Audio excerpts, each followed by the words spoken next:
So I just got back from Madrid, Spain. I was playing a show over there with my friend and talented singer-songwriter, Lucy Silvas. So this is the second time I've played in Madrid with Lucy, and I decided this time to take along the Tech21 RK5 Ritchie Kotzen fly rig as my pedal board in a suitcase. Other than the features, there's a bigger reason why I decided to take this along on my trip, and we're really playing a very short set without drums or bass, so I didn't have to have a full rig, but you're gonna watch later in the video the real reason why I wanted to try to just take this. I was always curious about these Tech21 products. I never owned or played one, but we know the Sans amp is legendary, and I remember playing my first overdubbed guitar sessions through a Sans amp, guitar into the Sans amp, into whatever archaic recording device I was going into at the time. So I thought I'd give it a shot, maybe make a video, and we'll walk through some of the feature set. So if this kind of thing appeals to you, you can watch the video and see how I put it through the paces and what tones we can get. So let's check it out. All right, so let's take a walk through the RK5 top to bottom here. I'm plugged in and out mono. That's all you can do anyway. I so rarely play stereo unless it's for an online demo where I want an impressive stereo field maybe. And that's going to an amplifier. It's an old Fender Princeton Reverb back there. The speaker output is going to an aux box above me, so I can get silent recording here in this room, but still benefit from the feel of a tube amplifier. And that's how I would use this, is I'd rent an amp and I'd plug it right in front, because we'll talk about the direct application later. If they add an amp, I'm gonna use it and I can make it sound the way I want, I think, with this. At least we can get close, okay? So tuner's on. There we go. And once you hit that, it'll engage the reverb with this green knob here. And just a clean sound with reverb.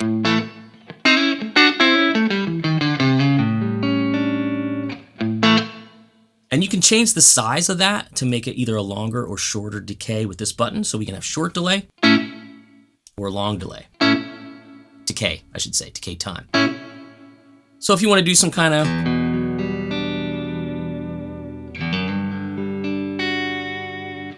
get some nice reverb hanging around there.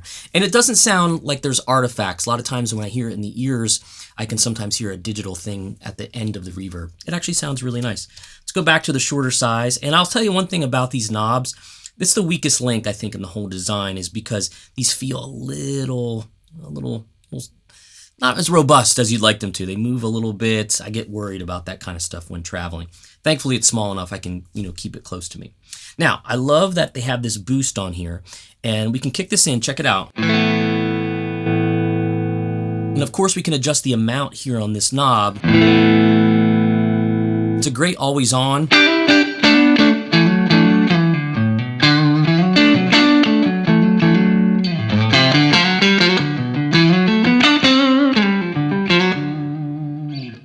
It sounds really good. Now, the thing I like about it a lot, which is very smart, is they give you a pre or post option. So it's like the pre will go into the drive section and kind of compress it a little bit more or hit it harder. Think about it like an amp. If you have a boost before an overdrive pedal, it's going to hit that input stage of the pedal and it's going to make it, compress more and distort more. Or you can make it post, which I really like, because then it's after that and it just gives me what I want, and it just raises the volume of it, which is really cool.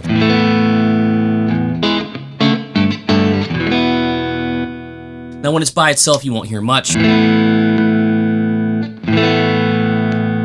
because it's not going in front of anything. So let's turn that off and talk about the OMG channel, which is the overdrive channel. And it's got some, sort of Ritchie Kotzen inspired and influenced stuff in this circuit. So we turn that on, and I love how the knobs light up when you actually kick it on. I think that's really smart. And this is what I like to do. I like to test it to see how little gain it has, because I want it to operate kind of like an amplifier. Now it gets up and going really fast.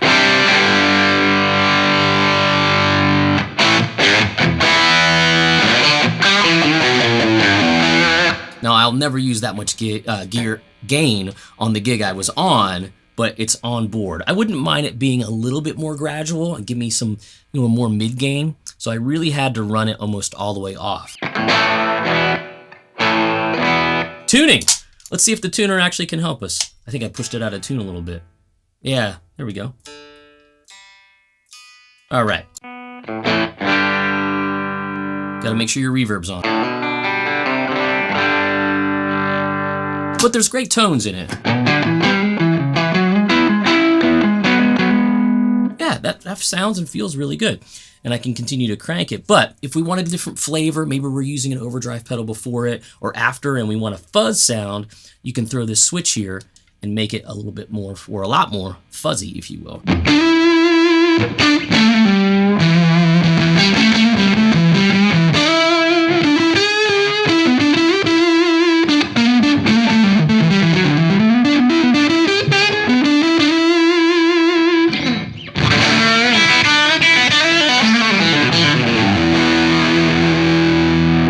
Again, we always have to remember who this product was originally made for, and it might not be for our specific tonal needs.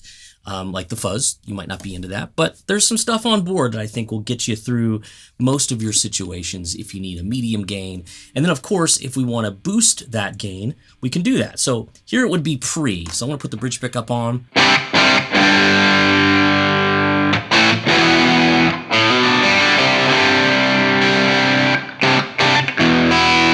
You can hear it compresses once I throw that boost switch on.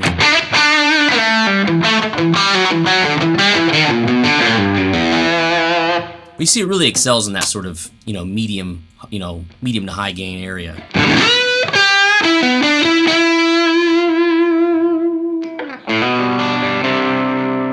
And it's working pretty well with the volume control on my guitar too.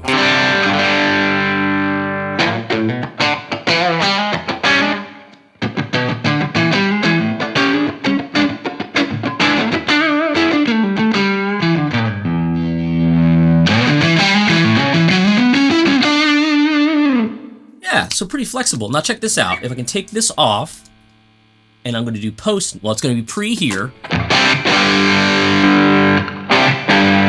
I like that barky quality it has, because it's going to get out and up over a mix.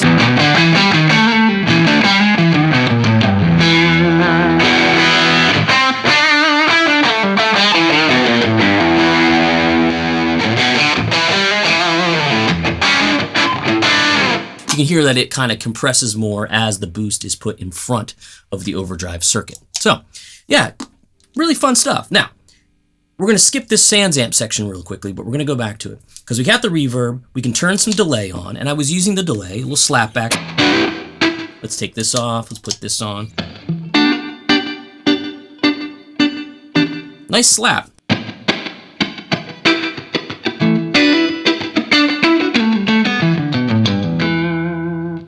And it's got sort of your usual suspects when it comes to delay settings. Again, it gets up and going pretty quickly, so be mindful of the ratios on the knobs. It has this drift control, which can add some modulation, so if you wanted to do some longer stuff. We can, of course, tap it, which is kind of nice.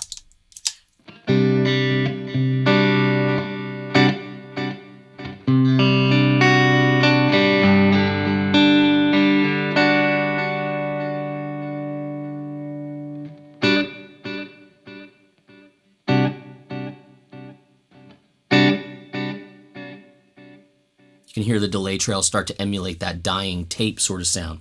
We can also get a little bit of like a faux, rotary speaker effect. Let's see if I can make this happen. What do you have to do is tap it fast. Yeah, first try.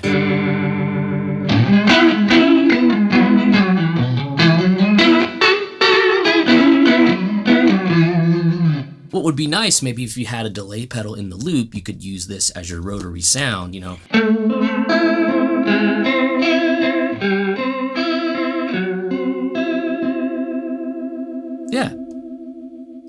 And turning the drift control up on that gets it choppier.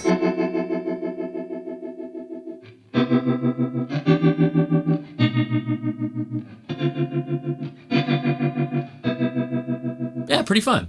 So lots of stuff under the hood if you want it. So let's take the delay off for now. Now, if we want to use the Sans amp, we can. Ideally, you'd be using the Sans amp to help out the DI, which is sort of the original application of a Sans amp. But it also functions as a tone shaper as well. It's not just exclusive to that. So it's kind of like you're adding another, like maybe channel to the amp or EQ stage. But here we go. Just check this out. I'm gonna take the boost off.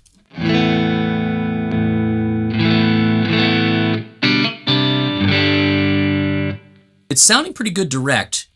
Well, I put it this way, it sounded pretty good through this amp in this situation, but when I tried it through a regular amp, I just didn't like it that much, but it's actually sounding good right now. Again, pretty low on the drive. Actually, it's kind of mid. All right, we can take that. My eyes deceived me there for a moment, but you know, you get a little bit of extra functionality.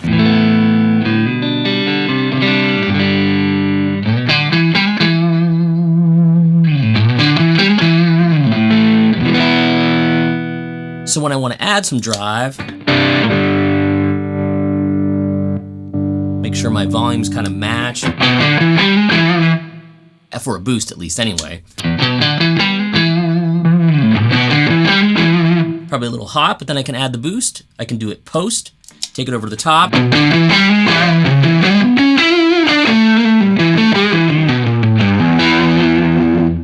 Yeah, and it's doing what Fender amps do, which get kind of gnarly in the low end.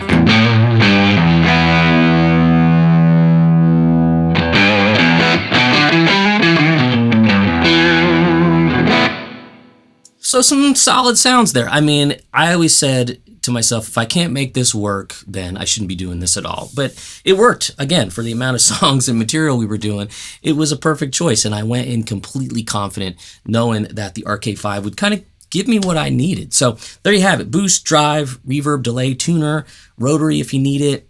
It's pretty solid. So it had everything I needed and I dug it. Worked out well. Okay, for reference, let's hear a direct guitar sound. No amp simulation, no amplifier, just straight into the interface, mixer, whatever you'd want to call it, right?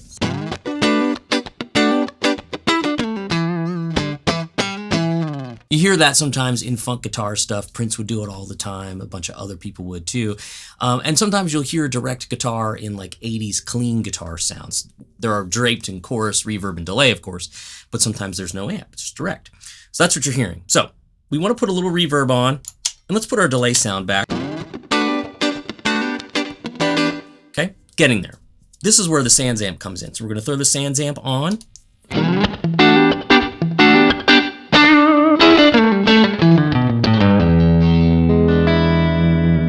So already sounding more guitar amp-like. It definitely feels artificial. I can still hear that crisp, you know, sort of plasticky top end from the guitar, the direct guitar sound.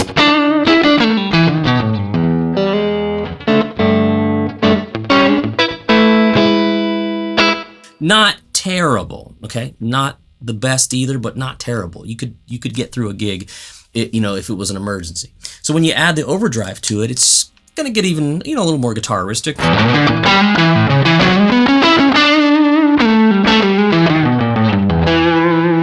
Overdrive and distortion covers up warts sometimes of a clean, or did I say organic? I almost did. A natural feeling guitar sound. Sometimes overdrive can help push you over that cliff a little bit.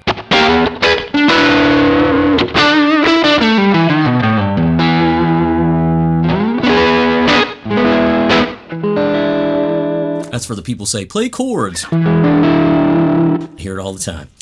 So yeah, so we're getting there. Now with the boost, I can take it even further.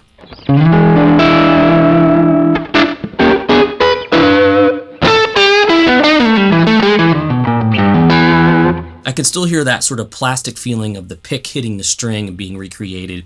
But aside from that, it's not terrible.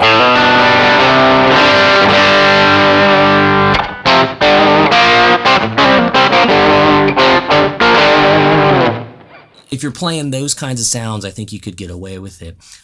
It's a little off the mark for me with the kind of sound I'm going for. That's why I liked it in front of the amp. But yeah, not bad. Now what I did notice though, when it's going to the DI, the boost is just crazy. Like you can turn it all the way down and off. And it boosts a lot and the knob's completely off. So once I started doing this,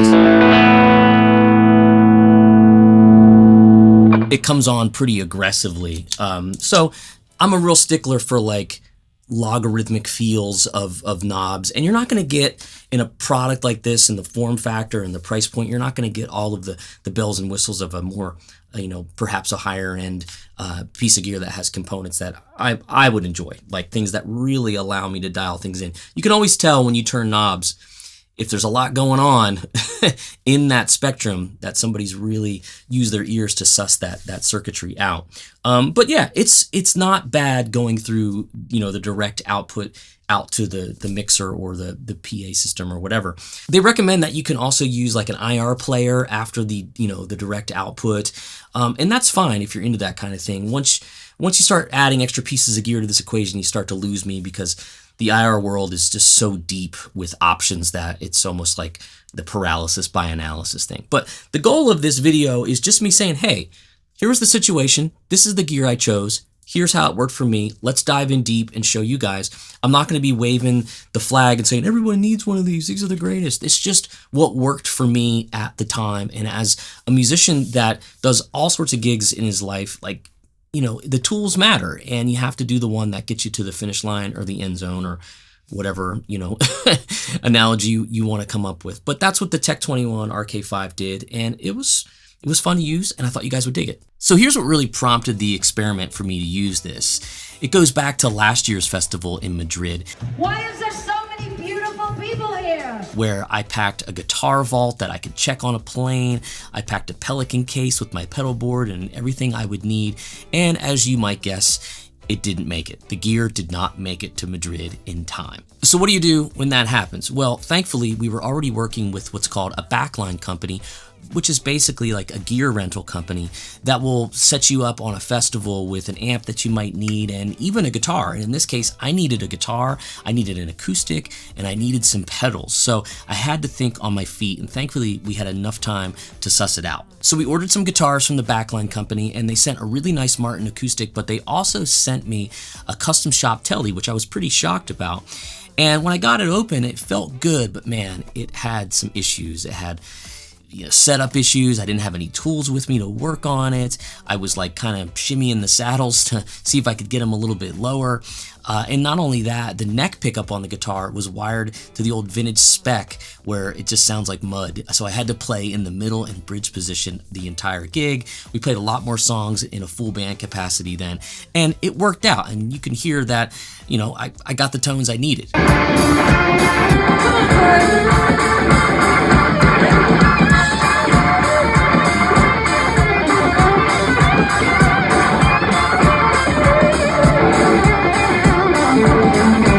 But there was the issue of the pedal board, and I said to myself, well, maybe I can go to some music stores in Spain and see what they have.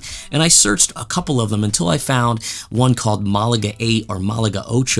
I could tell by their website they had all of the usual suspects like Boss, MXR, stuff like that. So I got a handful of pedals to get me through the gig, and ultimately it worked out fine. It's nice to have all of the comforts of home on the road, whether it's your pedal board, your guitars, but as you become more experienced and you do more touring and performing, sometimes these pitfalls occur and you have to know how to kind of circumvent them and figure out, okay, what do I need? And I knew I could have a boost, an overdrive, tremolo. I bought a tremolo pedal back then and the amp had it. Silly me, right?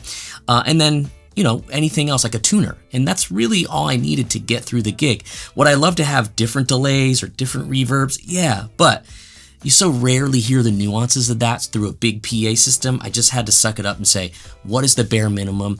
The guys at Malaga 8 hooked me up. They were really fun, and I even shot a little video for them playing a guitar in the shop, and we had a really good time hanging out.